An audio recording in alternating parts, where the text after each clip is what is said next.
My daughter publicly shamed me for being a fake mom, so I stopped trying. A year later, she was begging me to save her from the man she replaced me with. When I was 32, my husband left me for his other family. Before leaving, he told our daughter Ellie, who had autism, that his other daughter was better than her and easier to deal with. That's why he was leaving. In the aftermath, Ellie broke down. She convinced herself she was worthless, began hardly speaking to me, and spent all her time alone. I tried everything: therapy, quiet evenings, her favorite video games, but nothing seemed to reach her. Then one evening, while scrolling online, I found a blog that instantly caught my attention. It was anonymous, but the stories matched Ellie perfectly. Her struggles at school, how lonely she felt, even the way she described her relationship with her mom. Reading her posts broke my heart, but the worst part was seeing how she described me: detached, uncaring, unable to listen. That night I sat awake for hours. I couldn't confront her. She would shut down completely. So instead, I came up with a plan. I created an online profile, posing as an older woman named Caroline. Caroline was compassionate, kind, wise. I started commenting on her blog posts. At first, just supportive words, gentle encouragement, telling her that her feelings were valid and that someone was always there to listen. To my surprise, Ellie responded. She poured her heart out to Caroline, sharing her fears and secrets, things she'd never said to me. Weeks passed, then months. Ellie's confidence grew. She started participating more in school, made new friends, and seemed genuinely happier. At home, she was still quiet around me, but at least I saw her smiling more often. In her blog, she openly praised Caroline, crediting her for this newfound confidence. It hurt a little, but I swallowed my pride. If Ellie was happy, that was enough. Then one evening, everything unraveled. Ellie published a post that quickly went viral at her school and our neighborhood. She openly declared Caroline to be the mother figure she'd always dreamed of. Ellie described in vivid detail how Caroline understood her in ways her real mom never could. Reading it felt like being punched. Her words painted me as distant and uncaring. Everyone we knew read it. My phone buzzed nonstop with messages. I had to talk to Ellie. The truth was painful, but surely she'd understand why I'd done it. I knocked on her door and sat beside her bed. She barely looked up, but I pushed through. I confessed everything, explained why I'd created Caroline, and how desperate I'd been to connect with her. Ellie stared at me blankly at first, processing the confession. Then her face twisted. She stood abruptly, backing away from me. She accused me of lying, manipulating, and violating her trust. Her voice rose as she told me she'd shared things with Caroline she'd never intended me to know. She screamed that I'd proven exactly why she could never trust me. Then, on her 18th birthday, she packed her things and left. She blocked me on every platform, ignored my texts, and refused all my calls. Until 1 year later, after I'd accepted she wasn't coming back to me, she called. She told me someone at college was bullying, and she desperately needed Caroline's help. Maybe I should have thought about it first, but my mother's instinct kicked in, and I drove to her campus immediately. The 3-hour drive to her campus felt both endless and too short. I rehearsed what to say, how to react, whether to hug her or keep my distance. The GPS guided me through unfamiliar streets as my mind raced with possibilities. Was she really in trouble, or was this some elaborate payback? Did she genuinely want my help, or was she setting me up for rejection again? I stopped for coffee halfway there, my hands shaking so badly I spilled some on my shirt. I didn't bother changing. Getting to Ellie was all that mattered. The campus was beautiful in the early evening light. It should have felt peaceful, but my anxiety only intensified as I parked and texted Ellie that I had arrived. When I arrived at her dorm, Ellie was waiting outside, arms wrapped tightly around herself. She looked thinner, exhausted, with dark circles under her eyes. I didn't think you'd actually come, she said, not quite meeting my gaze. Of course I came, I replied, resisting the urge to pull her into a hug. You needed help. Her hair was different, shorter, with faded blue tips that hadn't been refreshed in weeks. She wore an oversized hoodie despite the warm evening, sleeves pulled down over her hands in a defensive posture I recognized from her childhood. Her skin looked pale under the harsh exterior lighting of the dormitory, making the dark circles under her eyes even more pronounced. She was thinner than I remembered, her cheekbones more prominent, her wrists looking fragile where they peeked out from her sleeves. She led me to a nearby coffee shop where we sat in awkward silence until she finally spoke. There's this guy, Tyler. We were dating, but when I tried to break it up, he started spreading rumors. Her fingers twisted nervously around her cup. He told everyone about my autism, about my meltdowns. He makes these cruel imitations of me in front of everyone. The coffee shop buzzed with typical evening activity. Students typing furiously on laptops, friends chatting over steaming mugs, baristas calling out complicated drink orders. The normalcy of the scene contrasted sharply with the tension at our small corner table. Ellie's cup of tea remained untouched, her fingers instead worrying at a loose thread on her sleeve. My blood boiled, but I kept my voice steady. Have you reported him to campus authorities? They said they need evidence. It's just my word against his. She finally looked up at me. I thought maybe Caroline could help. She always knew what to say. The words stung, but I pushed past the hurt. Ellie, Caroline was just me trying to be what you needed. Everything she would have said came from me. No, Ellie insisted, her voice hardening. Caroline listened. She understood. You just pretended. I took a deep breath. I'm here now, really listening. Tell me what you need. For a moment, I thought she might open up, but then her expression closed off. This was a mistake. I shouldn't have called you. She stood abruptly. I need to go. Ellie, please. You can't fix this, she snapped. You can't just show up after a year and expect everything to be okay. I watched helplessly as she walked away, disappearing into the crowd of students. I drove home in a daze, my hands gripping the steering wheel so tightly my knuckles turned white. The campus lights faded in my rearview mirror, along with any progress I thought we'd made. Each mile marker blurred through my tears. The drive back felt twice as long as the journey there. The same roads that had earlier been filled with hope now seemed endless and desolate. Rain started falling about an hour into my drive, matching my mood perfectly. I stopped once at a gas station, mechanically filling my tank while staring blankly at the nozzle, replaying Ellie's words over and over in my mind. The cashier asked if I was okay, and I realized I must have looked as shattered as I felt. Back home, I collapsed onto the couch, staring at the ceiling. The house felt emptier than it had during the entire year Ellie was gone. At least then I'd had hope. Now I had nothing but the bitter knowledge that my daughter had deliberately manipulated me, using my own deception against me. The living room was exactly as I'd left it hours earlier. Half-prepared dinner ingredients still on the kitchen counter, mail scattered on the coffee table, a book face down on the armchair where I'd abandoned it when Ellie called. Everything looked the same, yet everything had changed. The house felt colder somehow, the silence more oppressive. I couldn't summon the energy to clean up or even move from the couch. I just lay there, staring at the ceiling fan spinning lazily above me, wondering how things had gone so wrong. My phone buzzed. For a split second, my heart leapt thinking it might be Ellie. Instead, it was Dr. Martinez, Ellie's academic advisor, following up on an email I hadn't seen. I'm concerned about Ellie, he wrote. Her work showed such promise initially. This sudden change is alarming. Would you be available for a video call tomorrow? I responded immediately, agreeing to speak with him at 10 a.m. That night, I barely slept. I kept checking my phone, hoping for a message from Ellie. Nothing came. I scrolled through our recent text conversations, looking for signs I'd missed. Had she been planning this all along? Was every coffee date, every smile, every shared moment just part of her revenge? My bedroom felt cavernous and cold despite the warm spring night. I tossed and turned, tangling myself in sheets that seemed determined to trap me. Around 3 a.m., I gave up on sleep entirely and went to Ellie's room, sitting on the edge of her bed in the darkness. I ran my hand over her comforter, remembering how we picked it out together during a rare good day when she was 15. She'd been so excited about the galaxy pattern, pointing out constellations she recognized and making up stories about the ones she didn't. The next morning, Dr. Martinez's concerned face filled my computer screen. He was younger than I'd expected, with kind eyes behind wire-rimmed glasses. Mrs. Hall, thank you for making time, he began. I don't normally contact parents of adult students, but Ellie listed you as her emergency contact, and I'm genuinely worried. I nodded, grateful for his concern. I visited campus yesterday. It didn't go well. I suspected as much. He sighed. Ellie missed her morning class again today. This isn't just about academics anymore. Several professors have noticed concerning behavior changes. She's withdrawn from study groups, missed lab sessions, and her last few assignments show minimal effort. She mentioned someone named Tyler, I said, my voice catching. Do you know him? Dr. Martinez's expression darkened. Tyler Reeves. Yes, unfortunately. He was asked to leave the university last semester due to substance-related incidents. We've had several complaints about him remaining on campus and influencing current students. My stomach nodded. What can I do? She doesn't want me involved. The university has resources, counseling services, academic support, but Ellie needs to seek them out herself. He paused. Mrs. Hall, I hope this isn't overstepping, but Ellie mentioned once that she has autism. Our disability services office could. She won't accept help if she thinks I'm behind it. I interrupted, then immediately regretted my tone. I'm sorry. It's just complicated. Family relationships often are. His smile was sympathetic. I'll continue reaching out to Ellie directly. Sometimes students respond better to authority figures who aren't their parents. After our call ended, I sat staring at my blank screen, feeling helpless. I couldn't force Ellie to make better choices. I couldn't make her talk to me. All I could do was wait and worry. The waiting was excruciating. I tried to distract myself with work, taking on extra projects and volunteering for committees I'd previously avoided. My colleagues noticed the change but attributed it to empty nest syndrome, a simplified explanation I didn't bother correcting. At night, I'd clean obsessively, reorganizing closets and cabinets that didn't need organizing, scrubbing floors that were already spotless. Physical exhaustion was the only thing that helped me sleep. I checked Ellie's blog daily, hoping for some update or insight into her life, but it remained dormant. Her social media accounts were either private or inactive. It was as if she disappeared completely, leaving no digital footprint for me to follow. I considered driving back to campus just to check on her from a distance, but feared that would only push her further away if she spotted me. 3 days passed with no word from Ellie. I threw myself into work, staying late at the office to avoid coming home to an empty house. On the 4th day, my phone rang with an unfamiliar number. Hello? I answered cautiously. Is this Ellie's mom? A female voice, young and hesitant. Yes, this is she. Who's calling? It's Jade, Ellie's roommate. She sounded nervous. Look, I probably shouldn't be calling you, but I'm really worried about Ellie. I sat up straighter. What's happened? She hasn't been back to our room in 2 days. She's not answering texts. Her stuff is still here, but Jade trailed off. Tyler's been bragging about how they're staying at some apartment off campus. His friend Damon's place. It's not a good scene there. My heart raced. Do you have the address? No, but I know it's in Westlake Heights. That's all I could get. She paused. Please don't tell Ellie I called you. She already hates me for trying to warn her about Tyler. I won't say anything, I promised. Thank you for calling, Jade. Westlake Heights was a rundown apartment complex about 15 minutes from campus. I'd driven past it before, a collection of dilapidated buildings with broken windows and graffiti-covered walls. The thought of Ellie staying there made my blood run cold. I remembered Westlake Heights from my brief campus tour when Ellie was first considering this university. We'd taken a wrong turn and ended up driving through the neighborhood by accident. Ellie had pressed her face against the car window, watching wide-eyed as we passed the crumbling apartment buildings. People actually live there? She'd asked,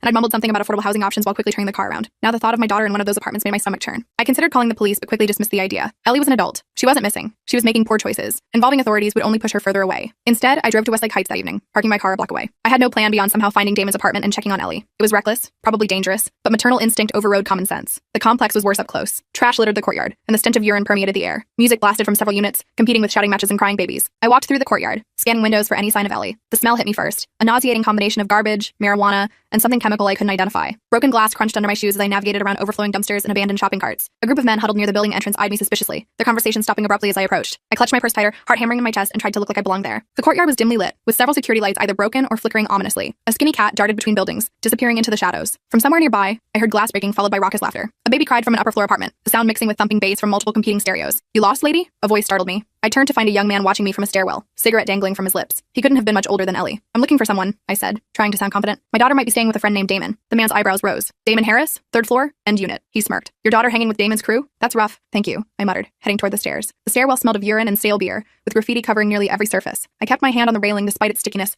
afraid of tripping in the poor lighting. Each step creaked ominously beneath my weight. On the 2nd floor landing, I had to step over a passed-out man, his arm covered in track marks. My heart raced faster. Was this the environment Ellie had chosen over home? As I approached the 3rd floor apartment, the bass from inside vibrated through the walkway. I hesitated, then knocked firmly. No response. I knocked again, louder. The door swung open, revealing a tall guy with bloodshot eyes and a patchy beard. Yeah? I'm looking for Ellie, I said, trying to peer past him into the apartment. He looked me up and down. Who's asking? Her mother. His expression shifted from suspicion to amusement. Yo, Tyler. Someone's mommy is here. My heart sank as Tyler appeared behind him, recognition dawning on his face. Seriously? You followed her here? He turned back toward the apartment. Ellie, your stalker mom found you. Ellie emerged from a back room, her face paling when she saw me. She looked terrible. Unwashed hair, dark circles under her eyes, wearing the same clothes from days ago. What are you doing here? She hissed, pushing past Tyler to confront me in the doorway. Behind her, I caught glimpses of the apartment. Pizza boxes stacked on every surface, empty bottles littering the floor, a haze of smoke hanging in the air. The smell of marijuana was overwhelming, mixed with body odor and something chemical that made my nose burn. On a coffee table, I spotted what looked like substance paraphernalia, hastily covered with a magazine when the door opened. Jade said you haven't been back to your dorm. I was worried. Jade? Her eyes narrowed. She had no right to call you. Ellie, please, just come talk to me outside for 5 minutes. Tyler snorted. Don't bother, babe. She'll just try to drag you back to your perfect little life. Ellie glanced between us, conflict evident on her face. Finally, she stepped outside, closing the door behind her. 5 minutes, she said coldly. We moved to the stairwell landing. Up close, I could see how exhausted she looked. Have you been to any classes this week? I asked. She rolled her eyes. Is that really what you came here here to ask? I took a deep breath. I came because I'm worried about you. This place isn't safe, Ellie. It's fine. Tyler's friends are looking out for me. Her skin had a grayish tinge under the harsh stairwell lighting. A small rash had broken out along her jawline, likely a reaction to stress or poor hygiene. Her fingernails, usually kept meticulously trimmed due to sensory issues, were ragged and bitten to the quick. She kept shifting her weight from foot to foot, unable to stand still. A nervous habit I hadn't seen since her early teens. Like they're looking out for Tyler?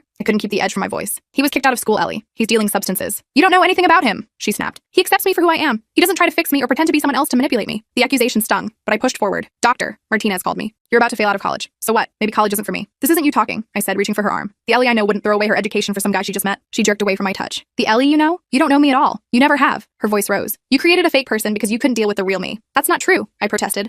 I created Caroline because I wasn't good enough as I was, she shouted. Just like Dad said. The mention of her father silenced me. Behind her anger, I glimpsed the wounded child still carrying his cruel words. Your father was wrong, I said quietly. And if I ever made you feel that way too, I'm truly sorry. Something flickered in her eyes. Vulnerability quickly masked by defiance. Your 5 minutes are up. Ellie, please. Just come back to the dorm. We can figure this out. There's nothing to figure out. She turned away. Go home, Mom. She disappeared back into the apartment, leaving me alone on the landing. I stood there for several minutes, debating whether to knock again. Eventually, I walked back to my car, defeat weighing heavily on my shoulders. The walk back to my car felt endless. Every shadow made me jump. Every sound had me looking over my shoulder. The same group of men still loitered near the entrance, watching me with increased interest now that they'd seen my confrontation with Ellie. One called out something crude that I pretended not to hear, quickening my pace until I reached my car. Once inside with the doors locked, I finally allowed myself to break down. Sobs racked my body as I gripped the steering wheel, my forehead pressed against it. The image of Ellie in that filthy apartment, surrounded by people who clearly didn't care about her well-being, was unbearable. How had we ended up here? How had my bright, sensitive daughter fallen in with people who would only drag her down? The next morning, I called in sick to work and drove straight to the university's counseling center. I couldn't force Ellie to get help, but I could arm myself with information. The counselor I spoke with, Bethany, listened sympathetically as I explained the situation. Unfortunately, we can't discuss specific students without their consent, she explained, but I can tell you about our resources and how parents can support students in crisis. Bethany's office was warm and inviting, walls painted a soft sage green, comfortable chairs arranged to create a sense of safety, plants thriving on every available surface. She was about my age, with a calm demeanor that immediately put me at ease. As she spoke, she took notes on a yellow legal pad, occasionally nodding to encourage me to continue when my voice faltered. I left with pamphlets on substance abuse, autism support services, and mental health resources. Bethany also suggested I attend a parent support group that met weekly on campus. It wasn't much, but it was something. On my way out, I literally bumped into Jade coming in. Mrs. Hall. She looked surprised. What are you doing here? Just getting some information, I said vaguely. Have you seen Ellie? Jade nodded. She came back this morning to shower and grab some clothes. She seemed different, jumpy. When I asked if she was okay, she snapped at me. My concern deepened. Did she say if she was going back to that apartment? No, but Jade hesitated. She took a lot of stuff, like she's not planning to come back anytime soon. I thanked Jade and headed to my car, my mind racing. As I reached for my keys, my phone buzzed with a text from an unknown number. Mom, it's me, using Tyler's phone. Need to talk. Meet me at Brood Awakening at 3. Relief flooded through me. I texted back immediately. I'll be there. I arrived at the coffee shop 30 minutes early, claiming a corner table. At exactly 3 o'clock, Ellie walked in. She looked marginally better than yesterday. Clean clothes, hair pulled back, but still exhausted. She sat down without ordering. I need money. The blunt request caught me off guard. What? Tyler and I are getting our own place. I need first and last month's rent plus deposit. I stared at her. Ellie, you can't be serious. Completely serious. Her expression was flat. I'm not going back to the dorm, and Damon's place is too crowded. What about your classes? Your scholarship? She shrugged. I'll figure it out later. Number. The word came out more forcefully than I intended. I won't fund this, Ellie. I won't help you throw your life away. Her eyes narrowed. Fine. I'll get the money somewhere else. What does that mean? Tyler knows people. They've offered me jobs. A chill ran through me. What kind of jobs? She didn't answer. Just stared at me defiantly. Ellie, please. I reached for her hand, but she pulled away. Come home. Just for a weekend. We can talk about options that don't involve dropping out or living with Tyler. The coffee shop buzzed with afternoon activity around us. Students studying, friends chatting, baristas calling out orders. The normalcy of the scene contrasted sharply with the tension at our table. Ellie's untouched water glass left a ring of condensation on the wooden tabletop. A group of laughing students at a nearby table glanced our way, then quickly looked away when they noticed the intensity of our conversation. There's nothing to talk about. She stood up. I thought you might actually help me for once, but I guess I was wrong. I am trying to help you, I said, my voice rising. This isn't helping. Other customers turned to stare. Ellie's face flushed with embarrassment. Just leave me alone, she hissed. You're making everything worse, like always. She stormed out, leaving me sitting alone, fighting back tears. The barista gave me a sympathetic look as I gathered my things to leave. That night, I couldn't sleep. I kept imagining worst-case scenarios. Ellie getting arrested, Ellie overdosing, Ellie disappearing completely. Around 2 a.m., I gave up on sleep and opened my laptop. I hesitated, then logged into the Caroline account one last time. I didn't expect to find anything. Ellie had made it clear she was done with Caroline too, but I needed to check. To my surprise, there was a new message from Ellie sent just hours ago. I don't know if you're still reading these, Mom. I know I said I was done with Caroline, but I need to talk to someone who understands. Tyler's not who I thought he was. He's been pressuring me to do things I don't want to do. I'm scared, but I can't come home and admit you were right. I just can't. My hands shook as I read the message again. I wanted to respond immediately, but I forced myself to think carefully. If I responded as Caroline, I'd be perpetuating the lie all over again. If I responded as myself, Ellie might see it as another violation of her privacy. After an hour of deliberation, I wrote back as myself. Ellie, it's Mom. I check this account sometimes out of habit. I'm not trying to invade your privacy. If you're in trouble, please call me. No judgment. No, I told you so. I just want you safe. I love you. I hit send, then closed my laptop, not expecting a response. To my shock, my phone rang less than 5 minutes later. Mom? Ellie's voice was small, frightened. I'm here, honey. What's wrong? Can you come get me? Please? She was crying now. I'm at the gas station on Elm Street, the one near Westlake. I'm on my way, I said, already grabbing my keys. Stay inside where it's safe. I'll be there in 20 minutes. I drove well over the speed limit, reaching the gas station in 15 minutes. Ellie was huddled by the entrance, a small backpack clutched to her chest. When she saw my car, she ran toward it, practically diving into the passenger seat. Go, she urged. Please just go. I pulled away quickly, glancing in my rearview mirror. Are you being followed? She shook her head. I don't think so. Tyler passed out. I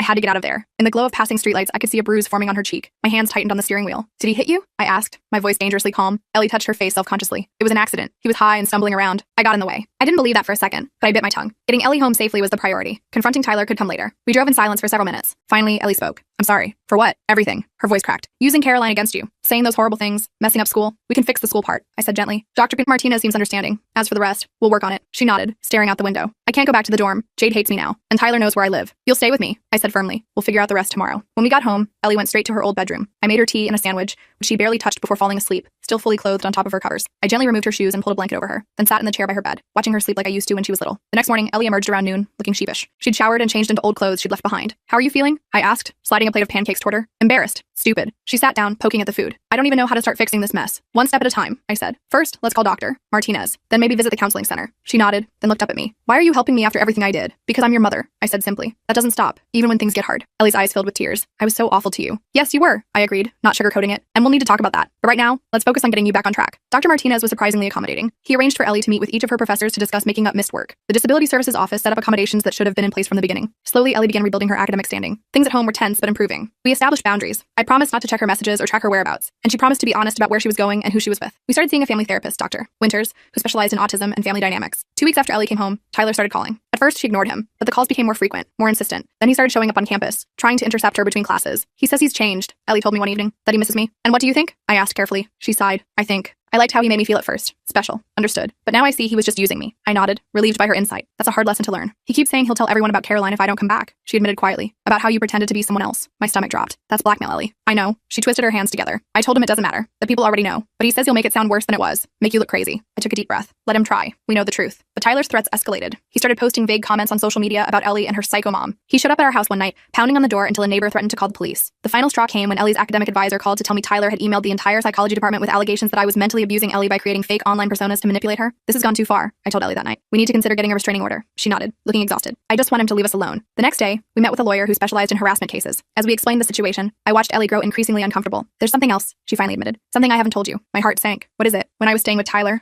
I let him take pictures of me, her face flushed with shame. Nothing explicit, but private. He's threatening to post them online. The lawyer's expression turned grave. That's revenge porn. It's illegal in this state. I didn't want to tell you, Ellie whispered, not meeting my eyes. I was so stupid. I took her hand. You're not stupid. You were manipulated by someone who knew exactly what he was doing. With the lawyer's help, we filed for a restraining order and sent Tyler a cease and desist letter regarding the photos. For a few days, everything was quiet. I dared to hope he'd gotten the message. Then one evening, Ellie received a text from an unknown number. Check your email. She opened her university email to find a message had been sent to her entire class list, containing screenshots of her blog posts about Caroline, along with commentary painting me as an abusive, controlling mother who created fake friends for her autistic daughter. Ellie collapsed into tears. Everyone will see this. Everyone will know. I hugged her tightly. We'll get through this. Together. The next day was brutal. Ellie received dozens of messages from classmates. Some were supportive, others morbidly curious, a few outright cruel. She wanted to hide, to drop out again, but I encouraged her to face it head on. The truth is complicated, I told her. People who matter will understand that. To my surprise, Jade showed up at our door that afternoon. I got the email, she said when Ellie answered. I wanted to check on you. Ellie burst into tears, and Jade hugged her awkwardly. Tyler's an A's, she said firmly. Nobody believes anything he says. It wasn't entirely true. Plenty of people believe the worst, but Jade's support meant everything to Ellie. They spent the evening talking in Ellie's room while I made dinner and tried not to eavesdrop. Later that night, after Jade left, Ellie joined me on the couch. I've been thinking, she said hesitantly, about everything that happened. With Dad, with Caroline, with Tyler. I waited, giving her space to continue. I was so angry at you for creating Caroline, she said, but I think I understand now. You were trying to reach me the only way you could.